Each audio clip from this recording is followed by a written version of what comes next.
Hello, everyone. I'm Chris Flynn, and I'm here with Scott Lang. And we are the Band Dads. Here to bring you a podcast about something that we care very dearly about, which is music education and band.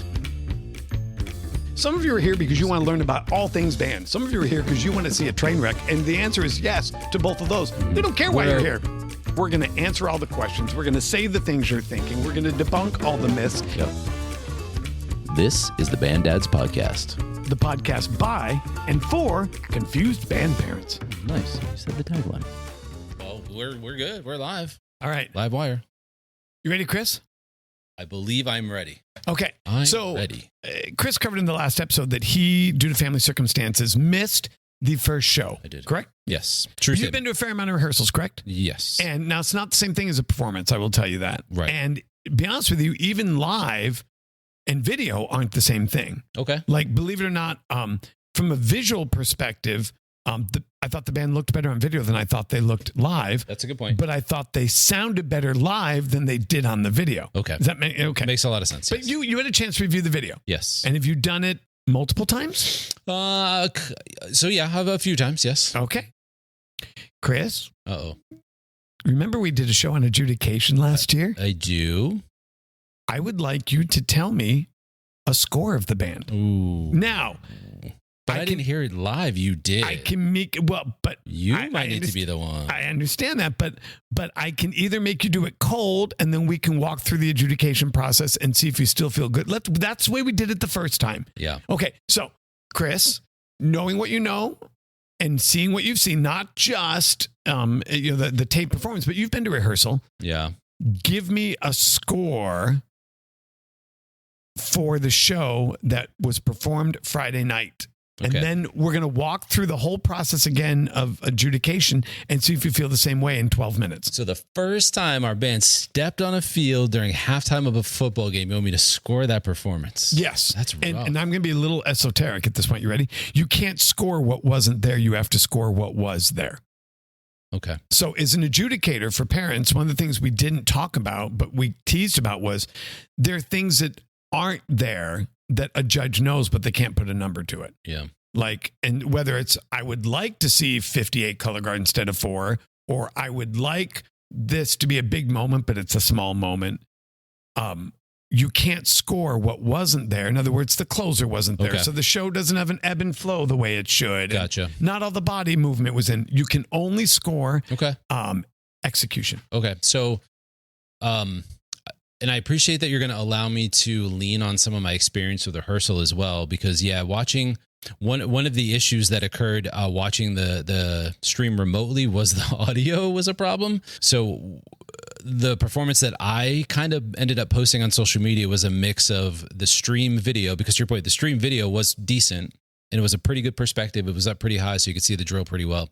But it was one of the parents in the stands audio mixed into that video that didn't have very good audio. Again, it was a football game and, it's halftime. Anyway, just a raw score off the top of my head, I would probably give them, 76, 78, somewhere in that range, to be honest, based on what I know of what they were able to put on the field and not discrediting what was not there. That's probably where I'd go. I'd probably go mid-70s. All right. Welcome, everyone, to the Band Dads Podcast. I'm Scott Lang. He's Chris Flynn. And we're the Band Dads. We're using this as a bonus episode to revisit what was, I think, our 4th or 3rd episode, which is on competition. Now, before we go any further, we're going to remind you that there was a 3rd episode on competition that you should go back and listen to before the competitive season starts and share it with your parents, but also that we have a bonus infographic that even if you print it out, then you should re-find and reread and reshare before you go to your first competition. We'll put the link in this episode description as well. But that episode was season 1. It was called Do You Hear What I Hear? And in the links, there was a link to the infographic. And again, if you completed the full course, there was a certificate.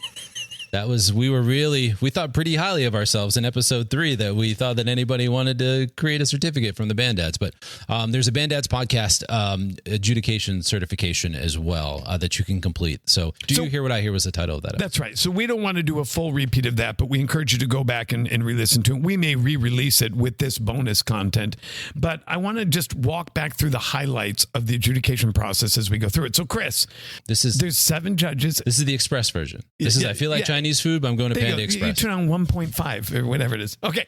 So I had Chinese food for dinner tonight. It was quite good, actually. Well, it probably wasn't Panda Express then, was it? It was not Panda Express, that I can assure you.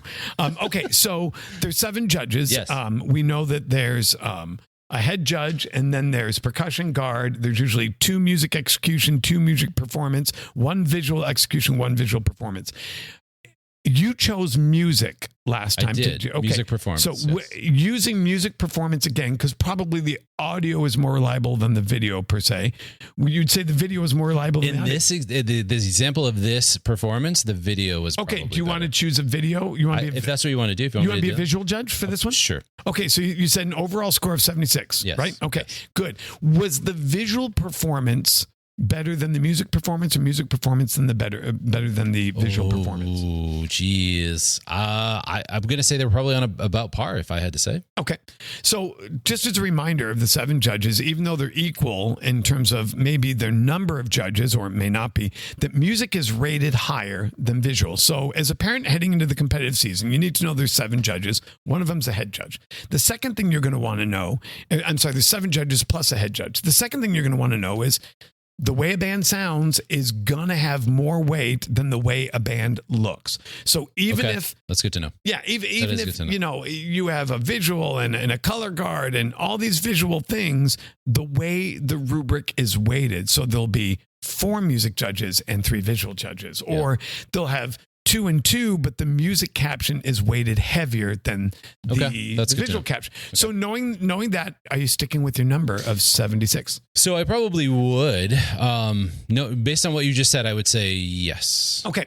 So the next thing you want to know, parents, again, we covered in depth, is band classification. So for all intents and purposes, there's 0 chance we're going to go down in class. We're going to stay in the open class. Correct. And so we know we're at a disadvantage because the bands we're competing against are anywhere from 100 to infinite, versus every other class has a ceiling to it. Ours does not. So we know that instantly we're at a disadvantage because we're not going to have as many wind players, as many marchers, or as many color guard. Gotcha. Okay, so we're going to stick with our number 76, but know that 76 has an inherent weight to it of that we're having to work harder for our 76 than 180 piece band is working for their 76. That's true. You didn't ask me if this was in a competition. I'm again, I don't know that it would still be a 76 in the classification. Okay. So we also know that there's 2 ways to evaluate a band. There's execution, which is performance, right, and then there's general effect, which is feeling. Right. So that was one of my takeaways, and I hope everybody got this from the best explanation I thought we give was, again, what you hear versus what you feel. I feel like that was a really good summary, right? You said that a couple times in the last time we talked about this. What you see versus what you feel. Correct. Yes. And so I will tell you, watching that show, and I love our show. I love everything about it. And I think it's going to be just a fantastic production. But there was a GE moment that didn't register with me live that registered with me in a MIDI file. Okay. And I instantly went back and found the score, and I'm like, where is it scored? How is it structured? Is it pitched high enough? Who's playing right here? Because I want this to have a very specific general effect on me as an audience member. Gotcha. That it did in the MIDI file. Okay. I'm like, yes. Oh, this is going to kill. And then I heard it didn't kill. So there's a problem here. Gotcha. So at least a perception.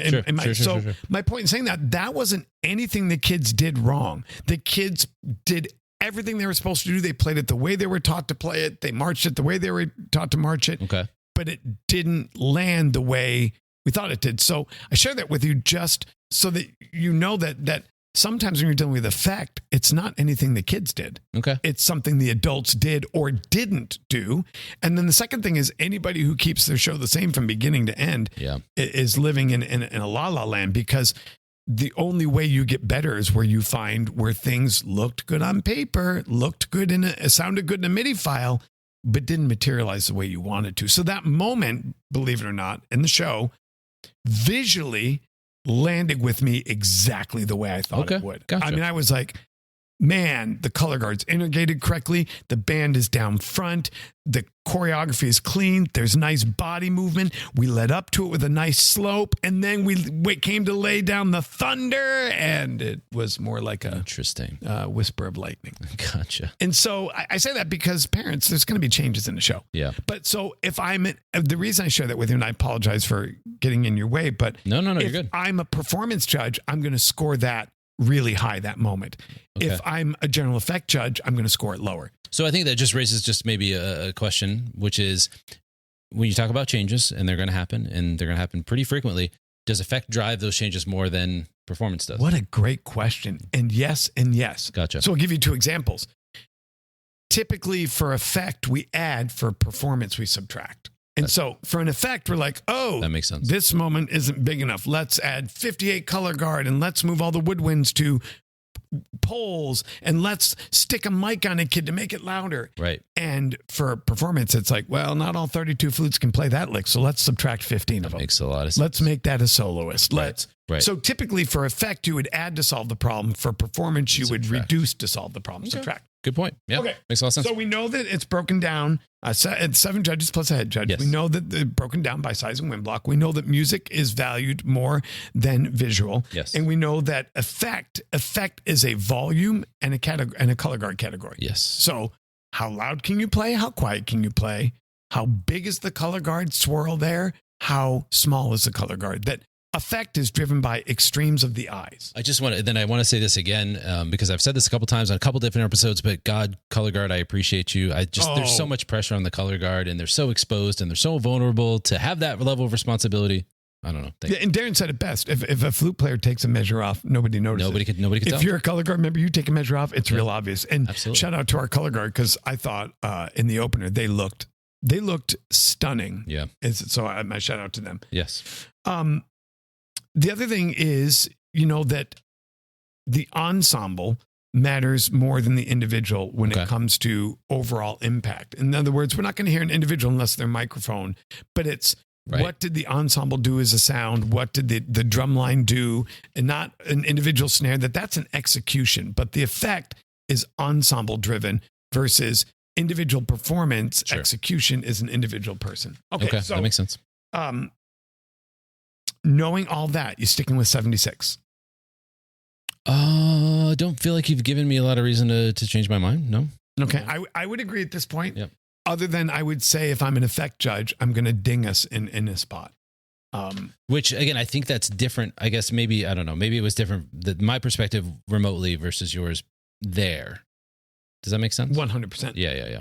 I think that's maybe where that comes from. Okay. So, the last thing is that, one of our strengths, and I thought actually Friday night, and one of our strengths at Basha is our percussion program. Yes. Both our front ensemble and our battery. Yes. And one of our strengths Friday night was our color guard. I mean, what a great distance they've covered. I give shouts to them. Yeah. But their score doesn't matter. Or it matters very little. Yeah, no, that's a good point. And color guard parents will get upset. Percussionists will get upset. It's not that it doesn't count. The philosophy is that we don't give flutes an individual score. Why would we give drums? It's in the music score. Gotcha. It's baked in. So they get individual critique from a music specialist because it's very different. They get visual critique from a guard specialist because it's very different. But their score is baked into the music score and the general effects score. Oh, I see what you're saying. So they're getting specialized critique on a tape from a drum judge. Okay. But we shouldn't value a percussion score more than we value an alto sax score. Okay. And so now some states don't value it at all. It's just a tape. Gotcha. Some states, they value it more than others. In Arizona, it's, I believe it's 5% guard, 5% percussion of the overall score. So it's 10% goes to percussion and guard.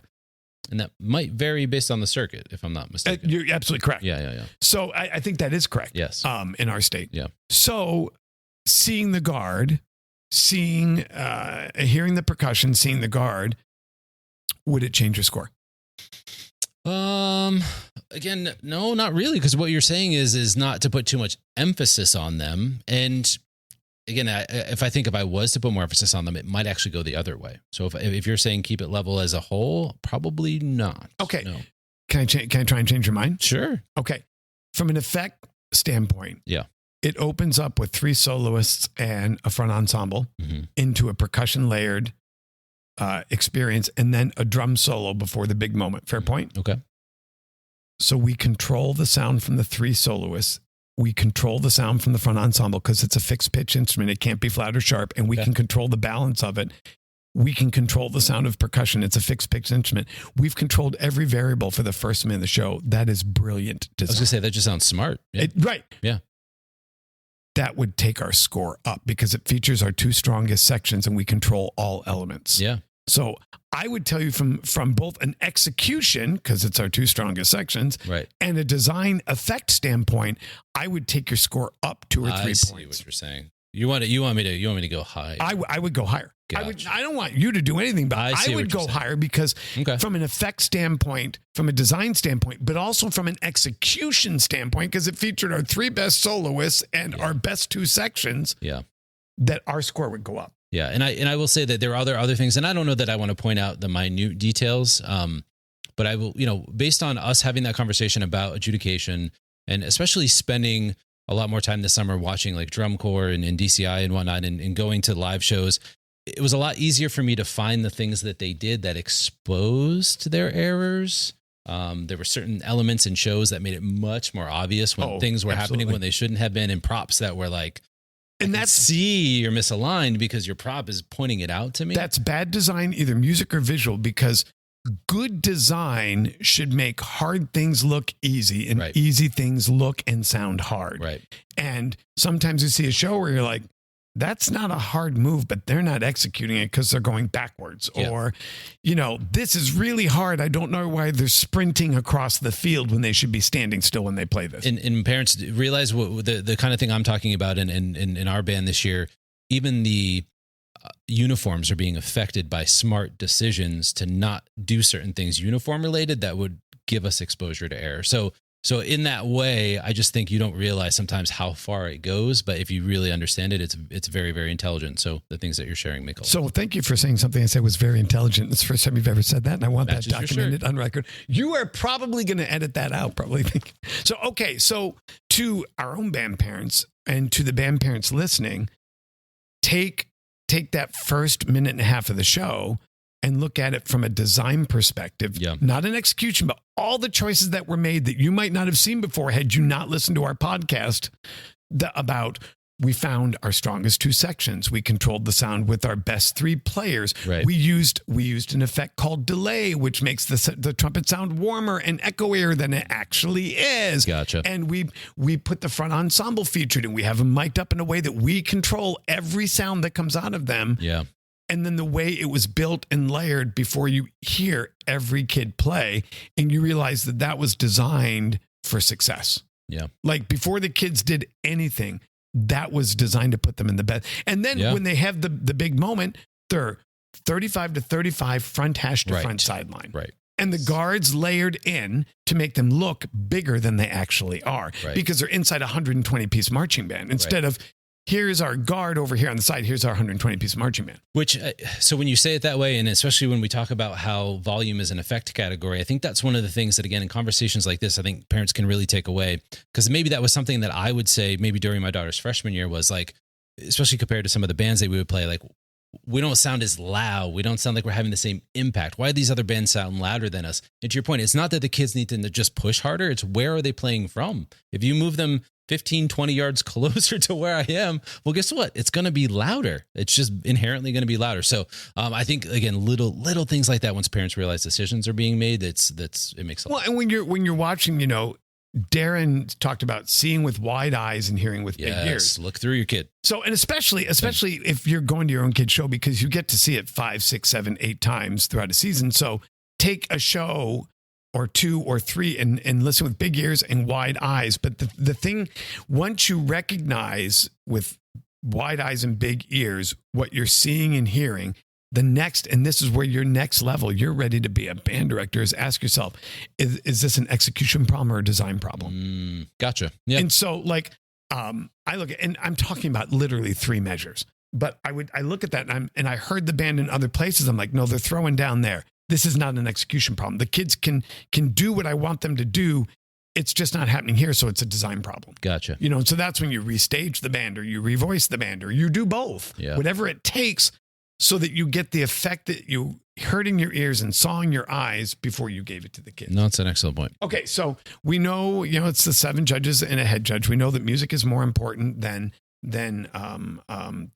visual. We know that we're looking at execution and we're looking, which is performance, and we're looking at design, which is effect. Yes. We know that percussion and guard are valued, but their score carries a very small weight as a specialty, but it's baked into the larger score.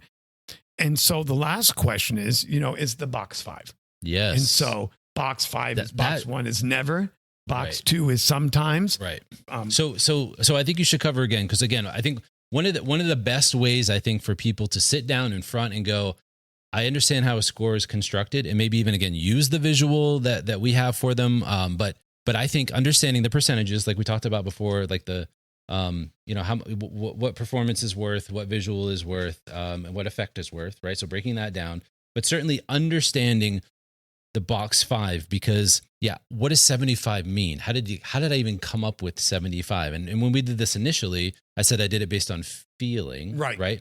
But when you talked about the never, sometimes, like when you actually go into box 5, it makes so much more sense that I feel like that's definitely something that we should. Yeah. So as a recap, the last thing a adjudicator does before they put a number on paper, especially if you're in the first 5 bands, is you revert to the box 5, and there's 5 boxes, and it's in our infographic. And it'll help clear up so much if you get a copy of this off our band. Or email us, ask for a copy. I'll email it to you. So box 1 is rarely, and it's 0 to 10%. So whether you're talking about articulation, volume, marching technique, flag technique, do they rarely do the technique correctly? Then if they do, then it's 0 to 10% is their score. Yep. If they do it infrequently, it's 11 to 30%.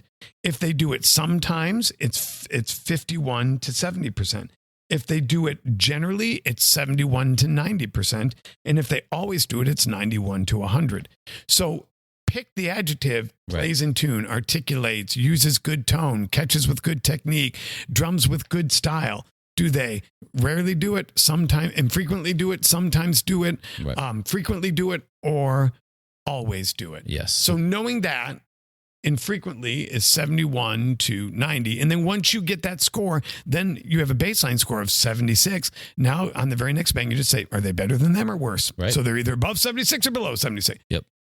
Are you sticking with your number? I'm going to stick with my number. See, that's why everyone should go back and listen to that podcast, because Chris Flynn, with all his training and certificate, that's right, was able to correctly assess his own daughter's band. He looked with big eyes and listened with wide eyes and listened with big ears, and was able to. Well, not to pat myself on the back, but we did have a conversation after we aired that episode, and I said for the better band, I don't think we have to pretend it wasn't Hebron at this point, but the better band that I gave a 94 in that episode. What was their actual score? I believe it was a 94.5. So there you go. Not to pat myself on the back, but yeah, I mean, I did look up, you were within a point.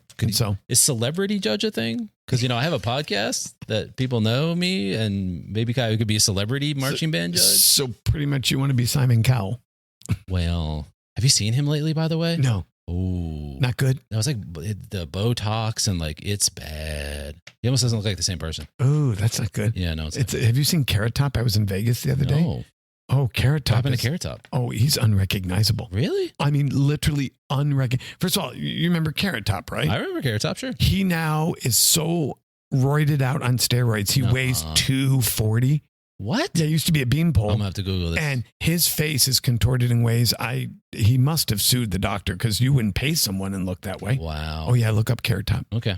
I'm Scott Lang. He's Chris Flynn. And we're the Band Dads. Be sure to go back and get your certificate and infographic. Do you hear what I hear? Check the episode description. We'll put the infographic in there as well. And for some reason, if you can't find it, which we had somebody do that very thing, email us, feedback@banddadspodcast.com. I'll send you a copy myself.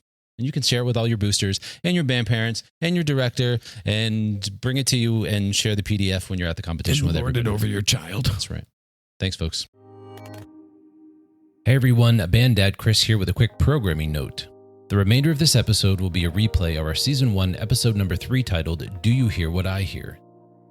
This was the original episode where Scott broke down for me how marching band shows are judged, and we thought it official enough to even create and provide a downloadable certificate that one could reward themselves with upon completion of learning how to be a marching band judge, just as I did. We still want people to be rewarded for their hard work and success, so please take a look in the description of this episode to find the link to your very own Band Dad's Marching Band Adjudicator Training Certificate. Equally as important, no, scratch that. Even more important than the certificate, there was another linked document created for that episode as well. Scott created a one-page PDF marching band adjudication cheat sheet that covers band classification, scores and weighting, judging responsibilities, score sheet examples, assessment and overview, and the all-important Box 5 rubric. He seriously found a way to jam all of that information into one page, and it's honestly quite brilliant. Just don't tell him I said that. The link to that document is also in this episode description, and seriously, every single person listening to this should at minimum go download this cheat sheet for themselves. Directors and boosters, print it and share it with your parents, or just distribute a digital copy for people to pull up on their phones. We know every Saturday you are all spending your time at competitions, and having this cheat sheet handy will help you understand and appreciate the activity of marching band in a whole new way. So in this episode description, at the top, click the link that says Download Judging Cheat Sheet and Marching Band Judge Certificate here. That will open a resource page. Scroll down, and under Episode 3 Resources, you'll see 2 buttons on the page that link to each one of those documents I've just referenced. Click those buttons, download those documents. After that, send us some pictures of these items in action. Send us a picture of you and your group at a competition with your cheat sheet, and show us the spot on your wall where you hung your certificate. We'd love for you guys to share with us, so email us those pictures to feedback@banddadspodcast.com. And don't worry, Dubai, you're excused from this one. That's all from me. Here's the replay of Do You Hear What I Hear?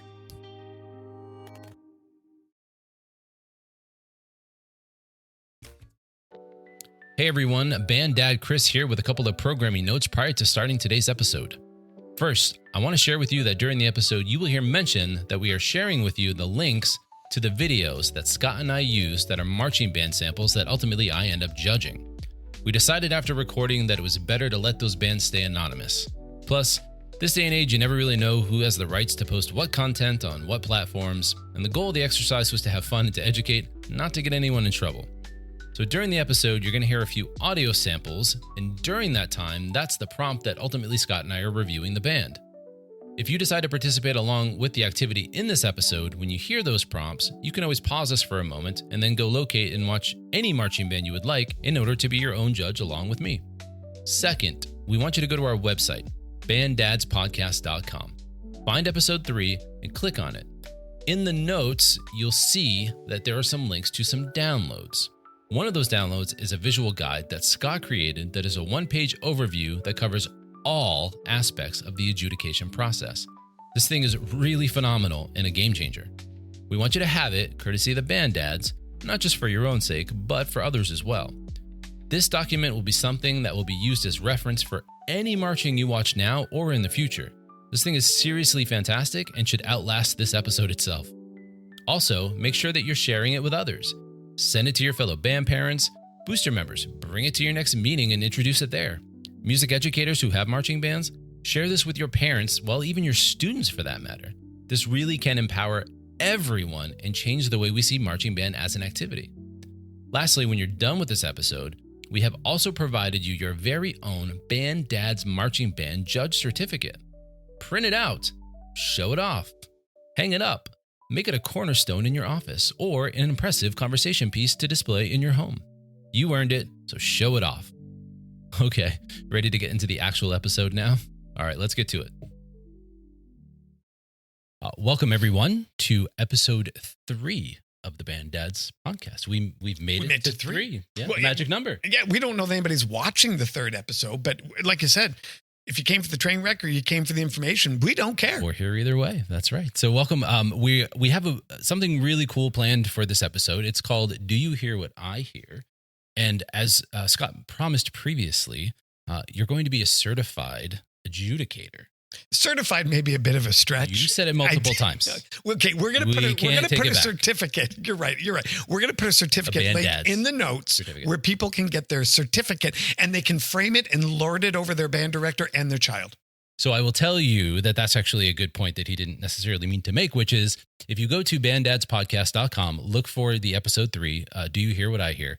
There's going to be some stuff in the notes there that will be important. Very important. To participate. And that's really what we want you to be able to do with this is not just listen to us. Again, if you just want to listen to us, that's fine. But there's going to be more to this one. We're going to have some depth available for you. And it's going to include visual aids. It's going to include some links to some fun stuff. So you definitely want to be able to get to our website, thebanddadspodcast.com, get to the episode 3 description and look for some links in there, because certainly that will make this a lot more interactive and fun. You do that. So. Yeah. And we hope that you'll join along in getting trained and getting certified and doing some analysis that even though you can't see the video, but we'll have the link there, that you're thinking and listening along. Because what we're going to do right now is we're going to train each and every one of you to be an evaluator of marching bands. Are you ready, Chris?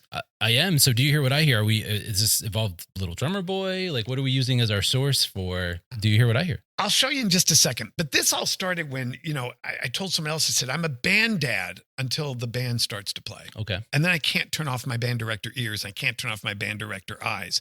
And it's really important for you to understand. It's not that I have better eyes or better ears than anyone. It's that I've been trained what to look for and what to watch for. Okay. And I'm absolutely convinced that I can revolutionize how you see this activity. That's a strong word. I'm going to stick with it. I'm going to stick with it, Chris. Strong word, if you taught me how to do a pivot table, that would be revolutionary to me. I'm going to teach you how to look at a marching band and see what other people don't. And I'm just going to say this. There are times I'm driving down the road or I'm watching a rehearsal or watching a band, and I get like a little emotional. Sometimes I tear up because I know I'm hearing a language no one else hears. Gotcha. That I'm seeing something that it's like magic. It's right in front of your eyes that you're not seeing. Okay. And I'm sure you have that same epiphany with numbers. I'm not trying to I'm just saying you're trained. Don't make me tear up, Joe. They do not, Scott. I'm sorry. I don't want to, burst your bubble, but they don't. But they pay my bills. Okay, but if you taught me how to do a pivot table, would that not make you tear up just a little bit? Just a little bit? Anyway. Okay, apparently not. Anyway. Right, so here's what's going to happen. In a second, we are going to play a video that Chris has not seen. I have not seen this, actually. Or heard it. He knows nothing about it. No. I picked a random video off the internet, and we're going to play it for Chris. And we're going to ask him for, after 2 years of being a band dad, filmed countless videos of the band. This is true. You are probably better spoken to these issues better than most band parents. Fair point? That's actually probably true. Okay. Every performance I'm there filming, recording, and then I go edit it. So I've watched our own school's performances hundreds and hundreds of times. And I guarantee you, if you and I sat side by side during our own school's performance and I showed you everything that's going on out there, you would see the show in a light that you never even dreamed of. I believe that. So we're not going to do that because our own children are in that group. So we're going to pick on someone else's children right here. And because we can't say things about the band of our child's teacher, we want them to pass band, don't we? We do. Okay, good. We want them to stay in band, as we've said in previous episodes. Yeah. We're going to clip the audio in, and we're going to give you the link to the video so that you can do this in real time. Yes. But we're about to show Chris 1 minute of a marching band show, and he's going to act as an evaluator and an adjudicator of the program and tell us everything that he sees. Ready, Chris? I hope so, Scott. I hope I can see that far.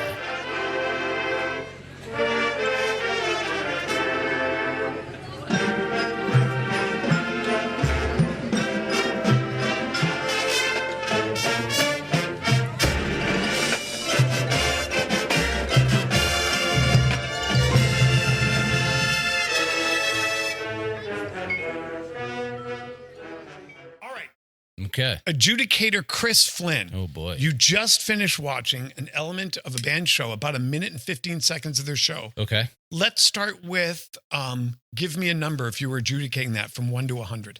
1 to 100? 1 to 100. So 100 being like a perfect score, 100%. Yes, correct. You're at a band competition, just like when we get our score read off, it's an 86.495. What's the score? I would go probably 70-ish. Okay. I had to. And why would you give them that score? I thought that what I heard was good, but I wasn't necessarily blown away by the performance that I heard. So I thought it was good enough that 7 out of 10 is like a or 70% is like a C roughly. That's how I guess in my mind I'm equating it to like a letter grade. So I thought it was skilled enough to.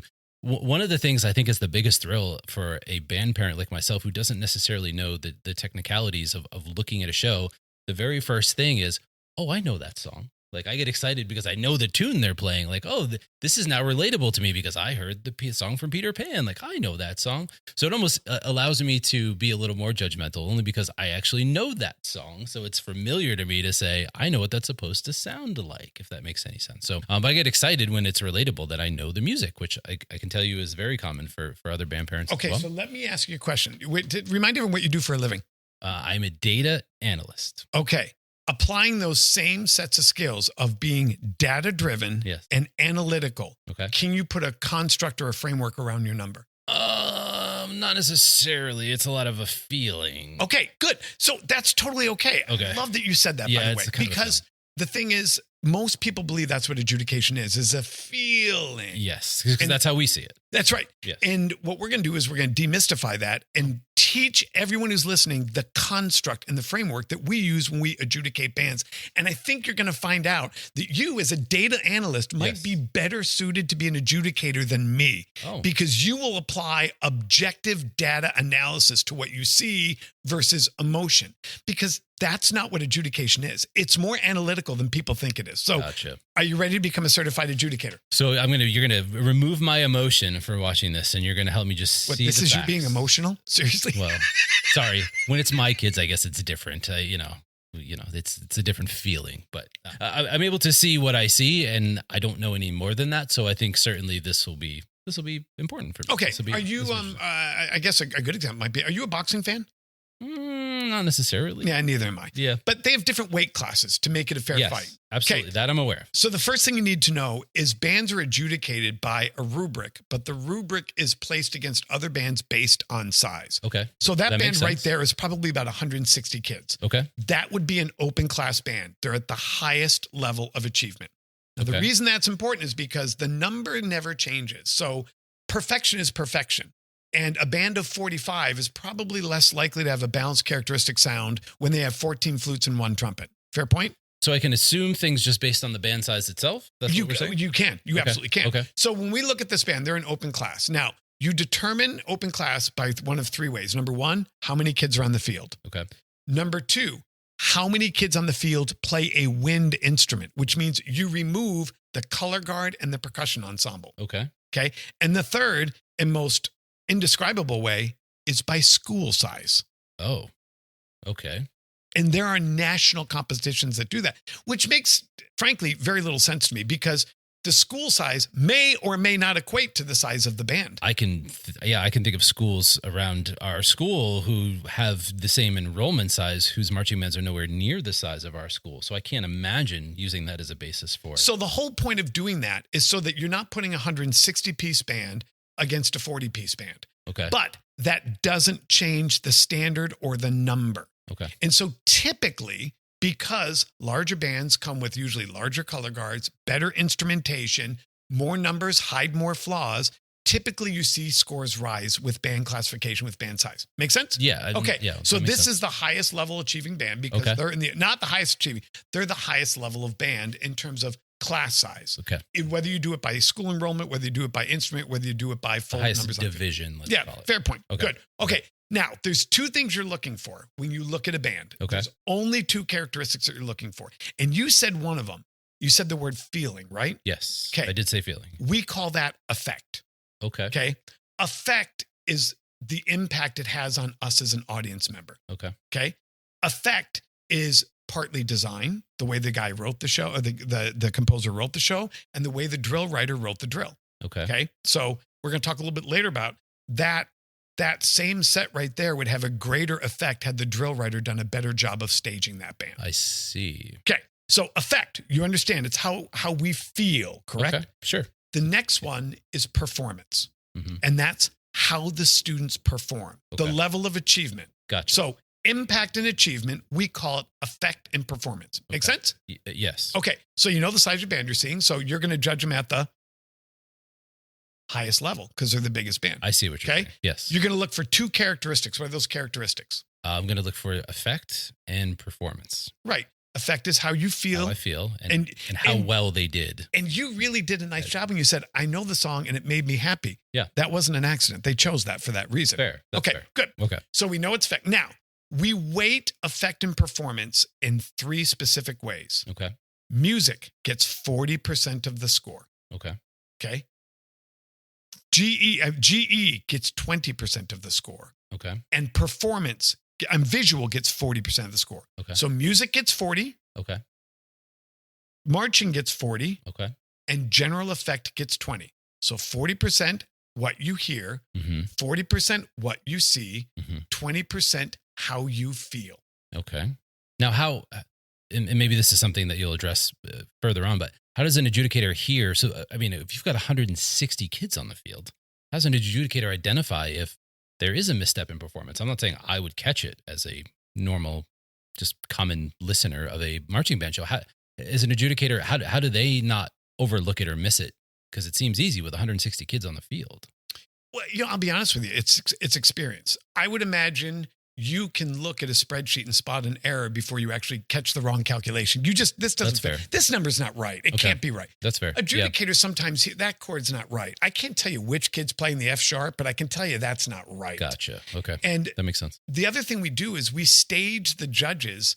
A lot of times you have the performance judge on the field, close to the kids. Okay, I've seen the You seen have them the walking around. effect judge up top. Gotcha. And so the effect judges are looking at the broader whole picture field. and the broader sound. I see. The individual judges are following. Actually walking around so they can, gotcha. Okay. So we know That the makes size sense. of the band impacts the way we adjudicate them. Fair point? Yes.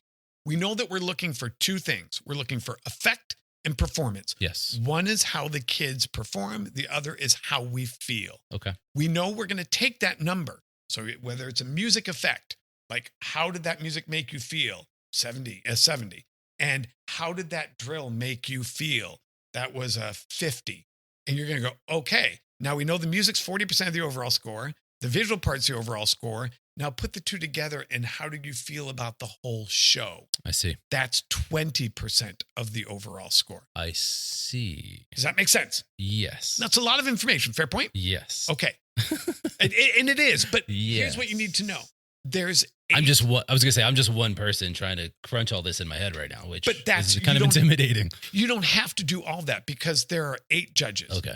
And the 8 judges are watching for one thing. Mhm. So one person is watching for just music performance. Mm. One person is watching just for visual performance. Okay. One person's watching for music GE. One person's watching for visual GE. One person's watching for overall GE. Gotcha. And then you have a head judge whose job is to spot outliers. Oh.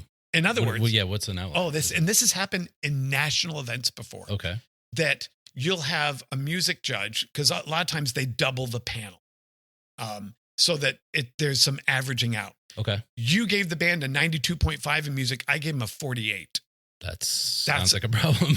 So that would be where the head judge would step in and say, we have an outlier here. Okay. You 2 have to go get in a room and figure this out because your score took them from 1st to 14th. Interesting. And that's a real life example at Grand Nationals. Really? It's a real life example. Holy mackerel. Okay. And so not only do you have everyone just watching for one thing, but then you have someone whose job is to watch for everything and reconcile the numbers. Gotcha. So if I said to you, now go back and assign a specific number just for music performance, Okay. and you were to watch that again, Okay. you would be much more able to hone in on just one thing, listen for just one thing, and assess just one thing. Fair point? Yes. Okay. Now I'm going to give you one last tool Okay. to be super successful. Oh. It's called Box 5. Have you ever heard of Box 5? I actually have heard of Box 5. Yes. Yeah. Tell me what you know about Box 5. Box 5 is a streaming service. It's a website that streams marching band. Wrong answer. Oh.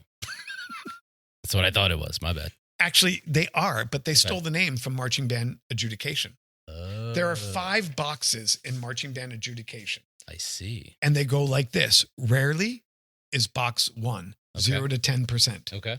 Infrequently, 11 to 30.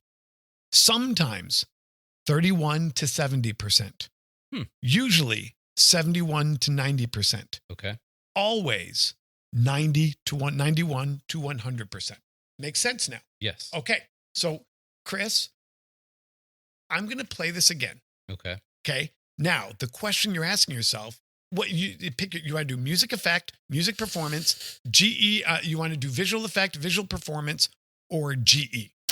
Good question. I think just because of the scale of like the screen that we're watching on, music might be the better way to go, because I feel like maybe I can hear it better than seeing, listen, if anybody's ever watched a marching band competition remotely, it's obviously not the same experience, right? You don't feel the music the same way, but also you pick up on different details. So I think that maybe the music performance itself might performance or effect. How about performance? Because again, I feel like I've already got a relatable experience with the effect. So we're going to go back and we're going to watch this, and I'm going to ask you questions like articulations. Did they sometimes articulate together? Usually articulate together, or always articulate together? Okay.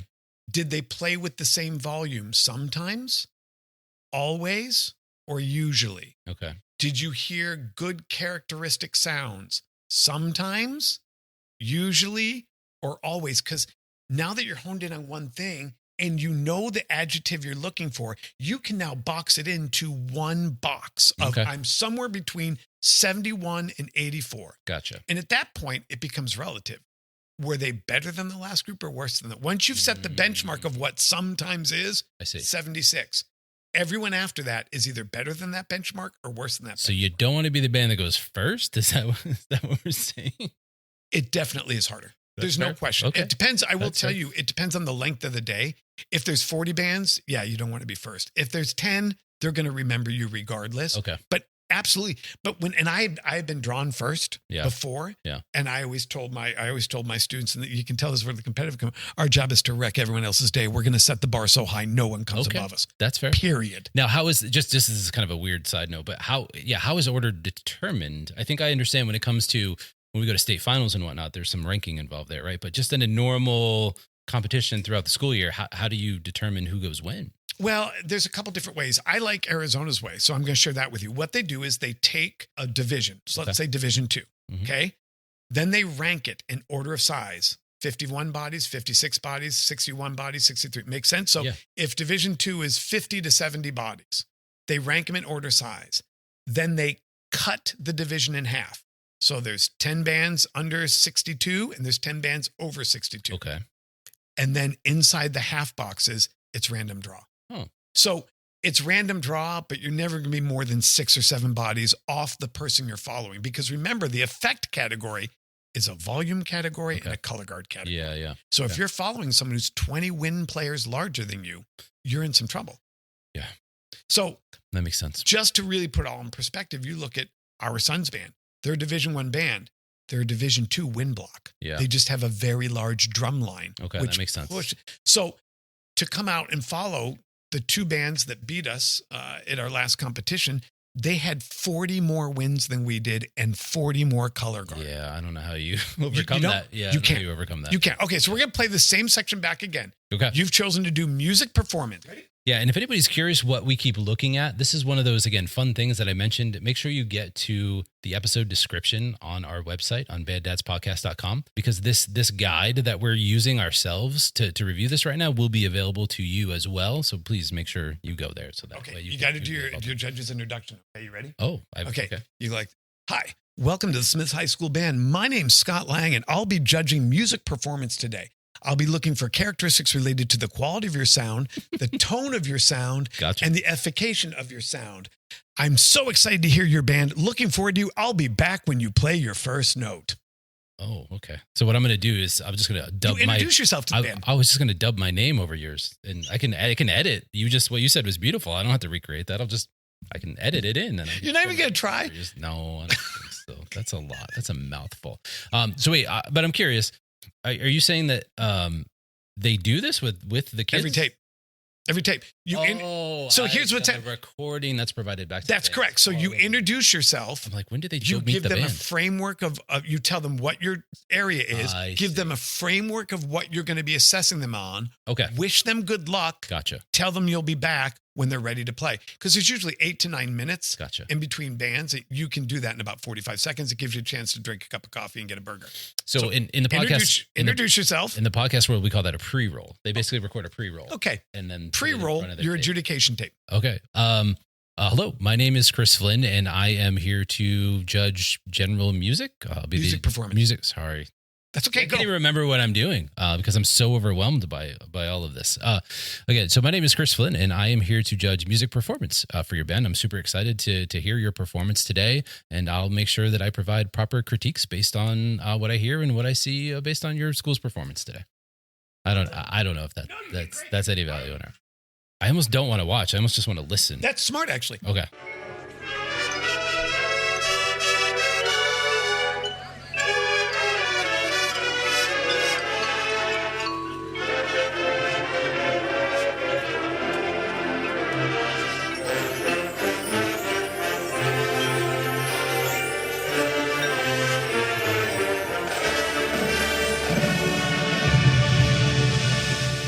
I'm going to ask you a series of questions. Okay. And your framework of judgment is rarely, infrequently, sometimes, usually, or always. Okay.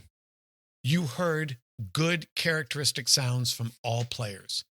I would say usually. Okay. You heard everyone is an ensemble without any individuals sticking out and being heard individually. I would say usually as well. Mm-hmm. Okay. Okay. You heard all instrument groupings represented equally. Okay, so I'm going to say usually, again, just because it's based on the format that we're listening in, and maybe that's a little harder for me to identify. So I'll probably say usually. Yes. Okay. Yes. Percussion? I could hear it in there. I could hear it at the same level of... Okay, so that's a fair point. And again, this is me just... Okay. Right, no, you do. So I'm having a hard time separating myself from being someone who records and edits and specifically like records audio for these shows, right? So what also is happening right now, folks, is this is why it's hard, I think, as a band parent sometimes to put yourself in those shoes, because I want to give the kids the benefit of the doubt almost to say, no, I think it was there, right? But that's not, you can't do that. Yeah, because there's a group coming after whose kids also deserve. Okay, you heard notes start and stop at the exact same time. I would say sometime. Okay, good, excellent. That's really... You heard the front ensemble represented the same as the wind block. Yeah, I would say sometimes for that as well. Okay. Just based on what I heard. And the overall characteristic of sound, high voices, mid voices, low voices, they were represented with low being the loudest, mids being second, and the highs being the least. Sometimes. Okay, so the 6 questions I asked you, you had 3 sometimes and 3 usuallys. Okay. Okay? Yep. So you would give them what score based on the box 5. You're somewhere in between box 3 and box 4. Now remember, you're only judging music. Okay. I'm trying to do the math in my head. I would say probably high 60s. Okay. So your initial reaction was pretty close. Okay. Right? Okay. I mean, pat yourself on the back. Oh, okay. You did good. Like you said 70s, somewhere in there.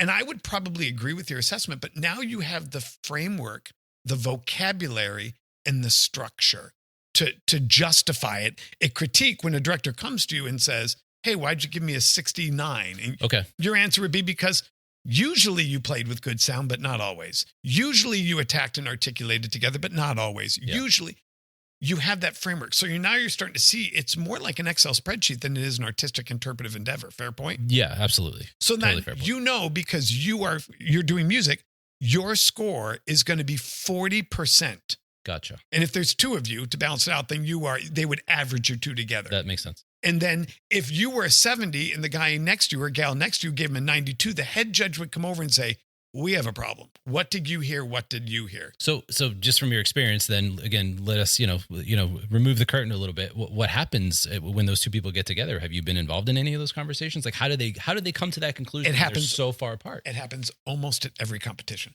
Okay. In fact, you want to know a secret? Yeah. It happened at our first competition with our band. Interesting. Because I knew the 2 judges. Okay. And they were fair apart on our numbers. Interesting. And so they got together and they talked about it and said, all right, what's the number we're going to use as our baseline? It's not about who's right. It's I hear this, you hear this. It's irrelevant what the number is as long as it's a consistent baseline. And so almost every contest, parents, they hold scores for the first 5 bands.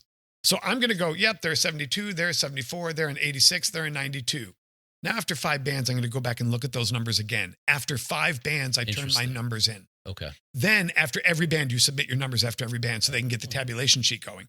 But you almost always hold your first 5 scores. Okay. Because you're figuring out, especially if you're an out-of-state judge or you've never seen those groups, but you've obviously realized by the 4th week of competition, that same judge has seen Our Son's band 3 out of the 4 weeks. Sure. So that person, he or she, knows what they're listening for and knows what they're looking for, but they might have done music performance 3 weeks ago. Now they're doing visual execution today. Gotcha. So I guess using that example, so can I say, if I'm, as a band parent, if I'm concerned about, let's say, the conditions of the show, whether it be unusually cold or something like that. So to your point, holding those 5 scores allows them to kind of set an even baseline because everybody's got the same conditions per se. Absolutely. It just allows you to, again, if you're new to the state, I mean, Texas, you were at San Antonio Bands of America. A 3rd place group in Texas is very different than a 3rd place group in Arizona. Yes. And so you need to watch a little bit and go, oh, here's the standard of this area. Okay. And, and if I'm doing a competition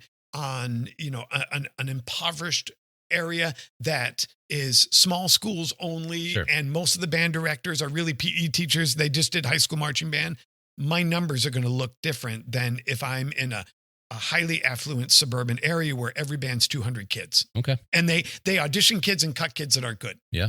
So do you feel like you can see and hear from a different level now that you have some vocabulary and some framework around it? Yeah, actually, I would say very much so. And it kind of makes me maybe a little bit excited for whatever my next live event is, just because, again, I think it's going to have a different impact. Okay, so before we go live, you now understand the mathematical part of adjudication. Fair point? Yes. Now I want to talk to you about the artistic part of adjudication. I'm going to play you another clip. Now, admittedly, Chris. You just, wait. You just had me bought in that it's an Excel spreadsheet, and now we're going artistic. No, yes, because remember what I said, 80 to 90% of it is an Excel spreadsheet. It's binary. It's right or it's wrong. Okay. But there is 20% that's an interpretive. That part where you went, I know this song. Yes. That's artistic. Now, to be clear, there might be another adjudicator that says, really? We're going to do Tinkerbell? You're a band of this size and you're going to do Tinkerbell? Yeah. And it might hurt that. That's the artistic part. That was my issue in the preview episode. I talked about, the complexity of what they play. And I'm like, why doesn't that matter? But ultimately, I get it. Now, you judged what you heard and you judged what you saw. Yep. What you didn't judge is what you didn't hear and didn't see. And what do you So I'm going to teach you how to. Yeah, what do you mean by that? So this next group, you just had me bought in, and now I'm lost again. This is what makes it cool. Is it is a combination of art and science. Okay, it's like those kits you got when you were like 8. Your parents bought you, and you got to make putty and glue out of flour. And gotcha. Okay, so this next one, this is an incredibly successful band that has won at the highest of levels. Okay, they're no bigger than this band here. Gotcha. And they're the same kids that eat the same Wheaties in the morning and rehearse the same amount. Gotcha. But it's a very different problem. Okay.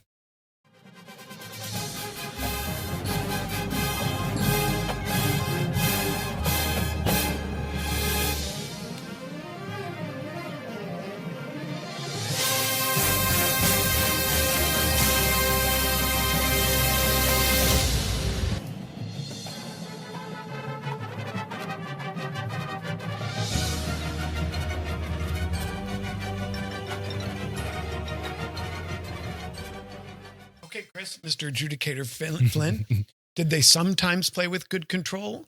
Always play with good control, or usually play with good control? I would say always. Did they articulate in unison? And by the way, they were triple tonguing. Sure did.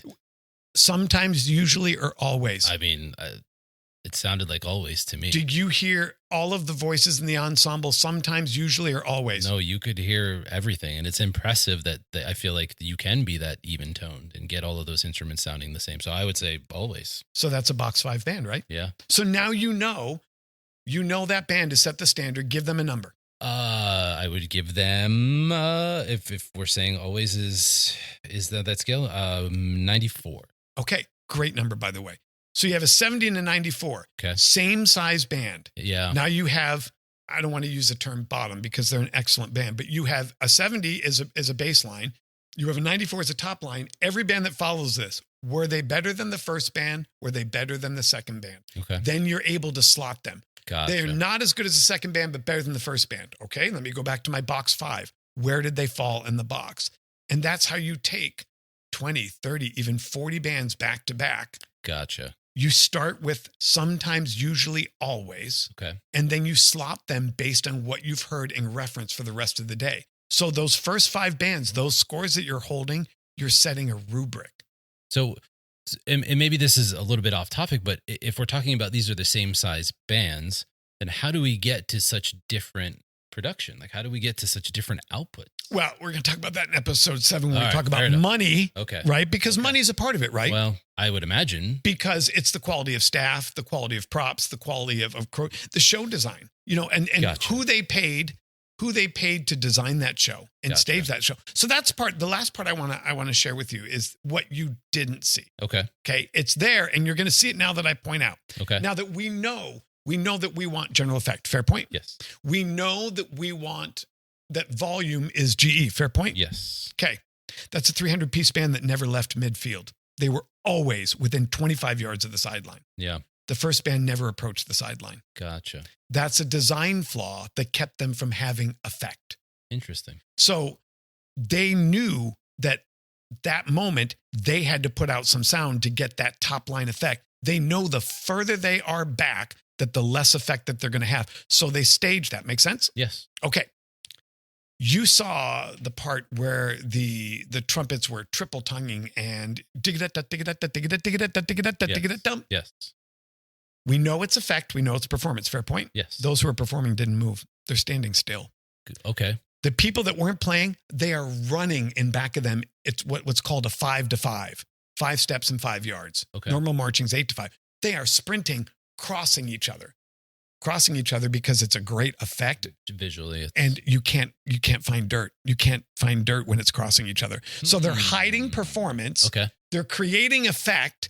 And they're enhancing performance by not having the kids who are getting their butts kicked Gotcha. musically by having them stand still while creating effect. So great design Okay. is enhancing effect and enhancing performance and minimizing where you don't have effect and Okay. minimizing your opportunity. It's called exposure to error. Okay. So just to bring this back to conversations that we've had previously, right? So if I'm relating this to sports, right? This basically means that you're putting the right player in the right position, ultimately, right? You're not going to put somebody if they don't have a strength to be able to do this one thing, you know that they're better off in this role, which now that you say that, I can think of other examples where I've definitely seen people in certain roles and it kind of makes more sense. Like I think I understand. Okay, but now think organizationally. So I'm going to tell you the moment is that big chord we just heard. Fair point? Yes. I call them credit card moments. I'm going to give you the credit card 4 times in a show. Okay. And that's where you bust it out and you let the big dog run. Okay. You get it 4 times in a show. And one is always the end, right? I feel like it's always the climax at the end. Well, or it's a down ending. But that's still a moment. Okay. Okay. But you get 4 moments in a show. Okay. Okay.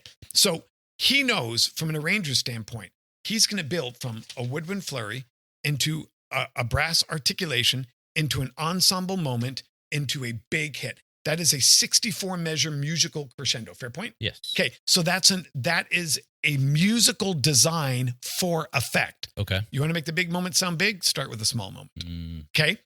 We know that we're doing a lot of movement for visual effect, so we can hide the fact those guys aren't moving when they're playing really hard stuff. Okay. Fair point. Yeah. Now, that makes sense. here's what this is where the art comes in. The drill writer knows he's got to have that group in front of the 50, arranged by brass section, with the brass to the front, the woodwinds to the back on drill set 54. Okay. He started in drill set 42 playing chess to get him there. Okay. So That he makes knows, sense. the arranger knows we are going to throw down at measure 58. Gotcha. The drill writer knows for effect, I've got them scattered in page 41. Gotcha. But by page 58, I got to have them front and center, grouped homogeneously by instrument, ready to hurt some people.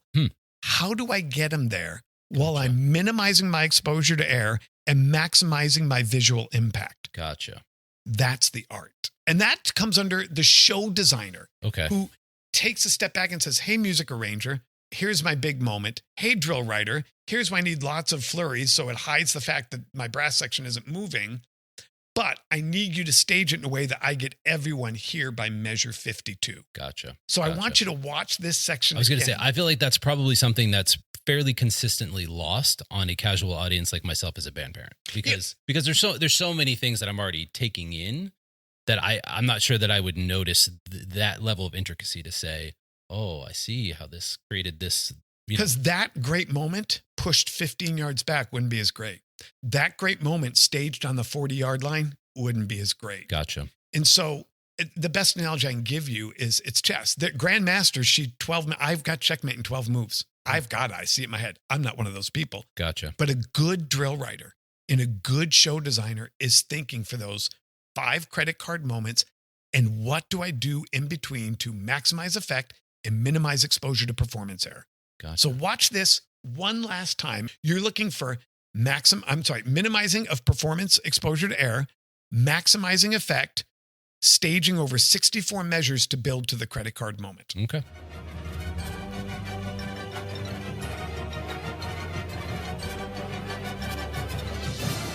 He's moving all the chess pieces right now.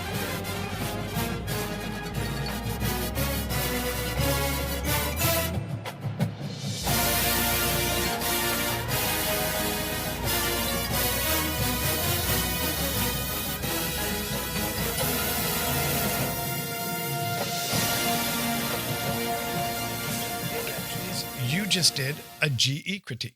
Okay. And then the only thing I would add in is the difference between the group that was 70 and the group that was not 70. Look at their prop staging. They're front and center. They frame the band in an arc, not a flat line against the back, and the guards integrated. Makes sense. Yeah. So it's been a matter of 35, 40 minutes. You've now gotten a tutorial. Do you now feel like you understand the structural build of an adjudication framework? Yes. Framework, yes. You know the weights and the values of, we value music at 40, performance at 40, yes, visual performance, and we value GE at 20. I do, yes. You understand that you're one of 7 judges and you're only responsible for one thing, and that you're looking for not only what was there, which you could do today, Chris. Gotcha. But with some experience, what's not there. What they're not doing that they should have been doing. Okay. Like the color guard was never integrated in the first group. The props were flat against a sideline. They could have framed them. Yeah. The first group, every set was symmetrical. Gotcha. Which is exposure to error. I can spot flaws easier. Gotcha. So to some extent, so as a band parent, I'm not necessarily sitting there for the entire division of performances. So to some extent, I'm already, I guess, at a disadvantage, right? Because as you talked about, all of those things end up bouncing up against each other. The performances of the bands themselves end up being weighed against each other and all of that stuff. So to some extent, I'm at a disadvantage. It's not really even fair for me to say, this is what I think the score is, if I don't even have the knowledge. I haven't seen the rest of the performance. No, but you would have a baseline knowledge of your own child's band because you've seen that 5 times. Okay, then ask yourself, musically, were they better than my kid's band? Okay. Visually, were they better than my kid's band? GE, did that show leave me more impressed than my kid's band? Okay. And if the answer is yes, okay, you don't need to get the number right. You need to get the order right. Okay. No one cares what the number is. All anyone cares about is, did we get them in the right order? Okay. Yeah. No, that's fair. So I hope the listener and you, Chris, have enjoyed the journey, and now you can download the certificate. Yes, that will be on there that makes you a certified adjudicator, and you can frame it and lord it over your child. You know what? And listen, share it on social media and show us where you've hung your certificate, because you're so proud to have your Scotland. We want you to share, because it's a good story. And then when people come over, it's a conversation piece. You can talk about your new certification and all the hard work you did to earn it. So, and when your child comes home, you can say, that was a box 3 rehearsal tonight, sweetheart. And they're going to be really upset with you. And you can say, listen, I'm just a judge. I wonder if I start talking like that, I might even go over my kid's head at this point. Imagine. But can I ask you this? And it'll never match the joy of it, your own child. Okay. But would you enjoy watching other bands now having that level of understanding? So I think I would appreciate things more, right? So Scott has mentioned a couple of times credit card moments. So, again, as a more casual viewer of some of these different, performances and competitions, those are the things that obviously stand out, And which are very calculated. Credit card, because you would not give your child a credit card every day. Yeah. It's for a special occasion, for a special moment to buy something really big. Gotcha. When I hand a band a credit card, it's a special occasion, a special moment. I want you to go big. So those are, I guess where I'm going is those things are obvious, and they're made to be obvious, because even somebody casual like me goes, and if folks, if you've never been to a marching band competition before, you're probably not listening to this podcast. Okay, maybe. Or if you have a kid who's up and coming, thinking about if you're moving into high school. So maybe we have some parents who are thinking about continuing their kids into high school.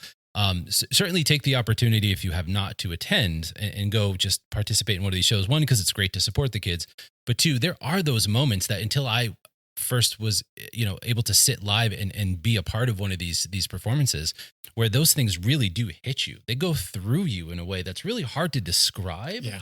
But it is powerful. It's sensory overload. Oh, yeah. And then some bands, again, do it right the first note of their show. They come out and they hit you in the face. And I don't know, it's really hard to describe, but those credit card moments, I think, are the ones that sell us on bands as casual viewers. But knowing all these different intricacies now, yes, I think I can be more fair to say I understand the things that are happening in between, or how we got here, or things of that level, is to appreciate more, other than just, hey, I think this song isn't as good as the one this other band played. Well, that's not really what it's about. It's not about, again, I guess that's effect for me personally, but that's not. But that's not the goal. The thing was, I think the listeners should know what Chris did so well is he got the score right the first time. His score moved from 70 to 69. He got the number right. He intuitively knew what he was seeing. Okay. He didn't have the vocabulary to express it. That's fair. And he didn't have the rubric to justify it. Yeah. I mean, when you see a band, you're like, well, they're better than the other one. Why? I don't know. Now you know why you feel that way. Yeah, that's true. And I think having that knowledge will make it easier for me to maybe curb some of the emotion when it comes to watching my own kids band. So I think that's certainly where it's okay. Be emotional with your own kids band. Just judge everyone else's band. All right. Well, I still love my kids band because it's my kids band. Of course. Well, yeah, right. I just mean maybe I can be more fair in some of those assessments. But I hope, and Chris, I hope you've enjoyed just reframing, rethinking this activity. I'm in awe still. I'm almost just sitting here. I'm literally thinking back about all the performances I've been to, and yeah, so I'm still digesting it even as we're sitting here. So I'll tell you what, at the next competition next year, you and I will stand together for one of the competitions, and we'll go minute by minute. Let's do a live reaction. Let's record it live. Let's absolutely do that. That would be fun. But that would be more than 8 episodes. Are we committing? Is this a long-term relationship? Maybe we go on a break. I don't know. Maybe we go on a break. We're taking a break. Maybe we go on a break for a little while. Maybe we come back with episode 6. It's 6 months from now. I don't know. But tell them how they get in touch with us. Please. And get their certificate. Yes. Go to banddadspodcast.com. What you want to do for all of the fun documents, including your certificate, go to the episodes list, go to the episodes guide, click on episode 3. Which will be Do You Hear What I Hear? In the episode description, you will see multiple links that will also describe what it is that they're leading to. So again, things like this cool little visual that we have for you that helps you understand the rubrics and how we get to the point of coming up with the scores, the box 5, all that fun stuff that we talked about is all going to be really visually represented here. Well, again, your certificate, the links to the videos that we watched as well, because if you have the opportunity to, of course, listen, if you're sitting in your car listening to this, then please don't, pull up YouTube videos and start watching these bands play music. But if you have the opportunity to either go back to it, or if you have, the opportunity in the moment to truly pause us for a second, go to this link, click on this thing so you can understand what I was trying to digest at the same time. I think it would be fun. I think you would understand, again, what it is and really see the differences. And this conversation will make more sense to you if you can tie those things together as well. So this was a lot of fun. So Scott, thank you for putting this together and sharing your knowledge with us, because you are the expert. Well, I'm not an expert. And by the way, this rubric document will be available as well on the site. Yeah, absolutely. So thank you again, everyone, for listening. We will be back with episode 4. So we'll see you guys then. Thank you. Take care.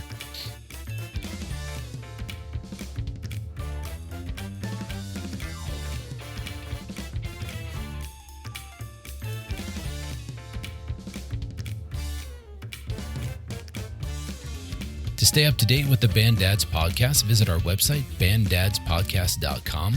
Want to communicate with the Band Dads? Send an email to feedback@banddadspodcast.com. The Band Dads Podcast is a 5 Deuce Media production. For more information, visit 5deucemedia.com. That's numeral 5deucemedia.com. For more information on Scott Lang leadership and solutions for music education, visit scottlang.net.